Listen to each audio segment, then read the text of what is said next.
યાત્રાધામ અંબાજીમાં ખુલ્લેઆમ તાળી વેચતી મહિલા બુટલેગરનો વિડીયો આવ્યો સામે। દાતાના જાબાઝ પત્રકારે તાળી જેવા નશીલા પદાર્થના વેચાણનો વિડીયો બનાવી પોલીસની ખોલી આંખ। બનાસકાંઠા જિલ્લામાં નશીલા પદાર્થના વિડીયો અવારનવાર આવતા હોય છે સામે।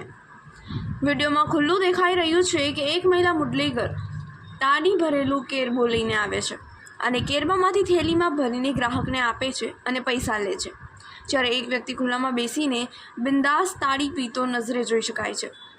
કોની સાંઠ ગાંઠ કે પછી કોની રહેમ નજર હેઠળ ચાલી રહ્યો છે આ ગોરખધંધો?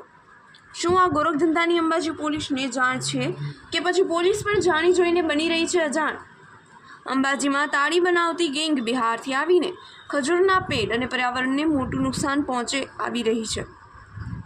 આ ગેંગ અંબાજીના જંગલ વિસ્તારમાં જઈને આદિવાસીઓને એક ખજૂરના પેડના 200 રૂપિયા આપીને તાળી ગેંગ ખજૂરના પેડને નષ્ટ કરવામાં આવી રહ્યા છે અને બનાસકાંઠા બાલારામ વન્ય અભયારણ્ય વિસ્તારમાં અધિકારીઓની લાપરવાહી પર્યાવરણ માટે મોટી મુસીબત બની ગઈ છે।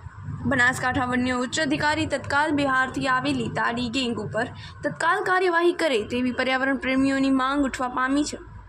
રિપોર્ટર મનીષ જોશી, દાતા, બનાસકાંઠા।